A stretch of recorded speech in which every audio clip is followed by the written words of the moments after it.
Desa Sukawedi. Kali ini aku ingin bercerita kejadian-kejadian yang di luar nalar di tempat kerjaku. Sekaligus aku ingin mengajak kalian untuk touring di beberapa tempat di mana kabarnya di situ pernah terjadi penampakan. Yuk, aku tunjukin ke kamu sekarang. Nah, waktu itu malam pergantian tahun di tahun 2018. Ada satu keluarga yang menginap di kamar ini. Pada waktu itu jam 3 pagi, atau lebih tepatnya dini hari. Bapaknya itu nggak bisa tidur kan. Lalu dia nyetel lagu dangdut di situ. Nah, tiba-tiba dia melihat ke arah bawah sana. Nah, di sana itu dia lihat ada gumpalan putih awalnya, seperti kabut gitu, tapi putih sekali. Nah, tiba-tiba gumpalan itu mulai berubah dan membentuk sesuatu. Ternyata dia membentuk sosok perempuan, rambutnya panjang, berwarna hitam. Lalu perempuan itu seolah-olah menari di situ, mengikuti irama musik yang Bapak tadi putar. Itu cerita yang pertama. Sekarang aku akan ajak kalian menuju ke tempat lain, di mana ada salah satu tamu yang juga bercerita. Dia melihat suatu penampakan. Nah, jadi ada salah satu tamu beberapa bulan lalu menginap di kamar ini. Terus pada waktu malam sekitar jam 10, dia duduk di kursi ini kan, di kursi ini. Nah, pandangannya tuh mengarah ke arah resto yang sebelah sana. Dari sana dia melihat seperti ada bayangan perempuan. Sepertinya sih bayangan kuntilanak itu atau sosok kuntilanak itu seringnya muncul di daerah sana. Kalian ingat kan barusan aku cerita tentang kuntilanak yang nari-nari? Itu memang posisinya ada di situ. Nah, terus udah kan si bapak itu akhirnya yang dari sini dia masuk ke dalam kamar. Terus sekitar jam 1:30 malam, dari dalam kamar dia ngelihat seperti ada orang yang mengintip dari ventilasi itu. Padahal kan gak mungkin, karena tinggi banget kan. Kalaupun orang mau naik kursi, harusnya kursi seperti ini tuh, ini kan kursi kayu.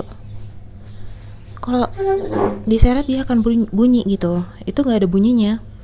Terus ngintipnya dari atas ini. Nah, dari atas itu.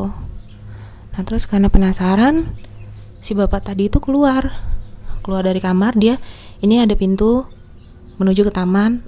Di bagian dalam itu juga ada pintu juga mengarah ke belakang sana. Dia jalan, dia puterin kamar ini, bangunan ini, sampai akhirnya dia jalan dari situ, jalan ke sini. Nah, dia duduk di situ.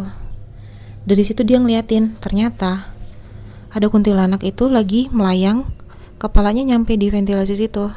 Dia melayang gitu, ngintipin. Nah, mungkin karena si bapak itu udah terlanjur penasaran atau gimana ya, dia cuma berdeham gitu, kayak gitu. Terus yang terjadi kemudian, kuntilanaknya tuh noleh ke dia. Ternyata nggak punya muka, jadi mukanya tuh rata. Tapi yang heran tuh gini, walaupun dia nggak ada mata, nggak ada mulut, tapi dia punya hidung. Cuman hidungnya tuh nggak ada lubang hidungnya gitu loh, jadi polosan gitu, tapi ada bentuk hidungnya gitu. Itu aja sih bedanya. Terus habis itu kuntilanaknya pergi dan nggak balik lagi sih. Mungkin karena si bapaknya berani, di kuntilanaknya jadi malah ketakutan ya.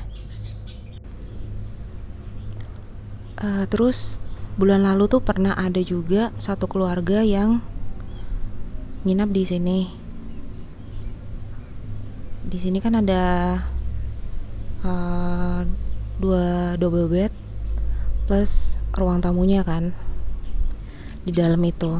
Terus pas malam-malam sekitar jam 11-an gitu, dia keluar, si ibunya, anaknya di dalam.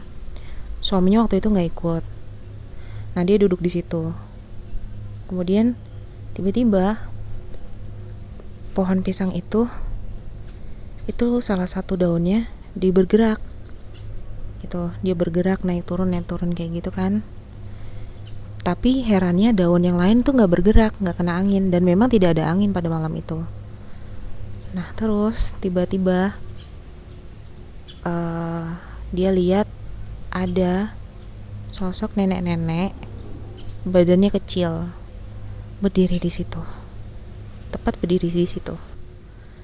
Bahwa di sebelah sana, duduk di sana, itu ada, di pohon itu ada, sama di tempat penyimpanan genset itu juga ada, gitu.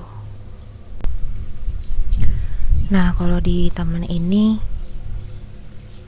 seringnya ada banyak anak-anak kecil main, tapi bukan manusia ya. Jadi aku pernah kesini malam-malam kan, buat ngecek penginapan ini. Memang udah aku lihat sih ada 3 anak kecil di situ main-main gitu. Nah, terus waktu itu aku kan bawa anakku bilang kalau dia takut lihat anak-anak itu. Akhirnya kan aku bentak kan supaya jangan ganggu. Terus tiba-tiba ada yang lempar batu. Jadi batu itu dari arah sini kayak gitu, tiba-tiba dia naik, mantul naik sampai ke sana. Padahal normalnya kan nggak mungkin. Kalau misalnya dari sana dilempar jatuh ke sana, itu masih masuk akal. Tapi nggak mungkin kan, batu masa dilempar gitu, terus dia bisa loncat gitu ke atas itu. Nah itu sih, batunya masih ada. Terus akhirnya aku bilang, ya udah maaf kalau misalnya aku negor kalian kasar, tapi tolong jangan ganggu.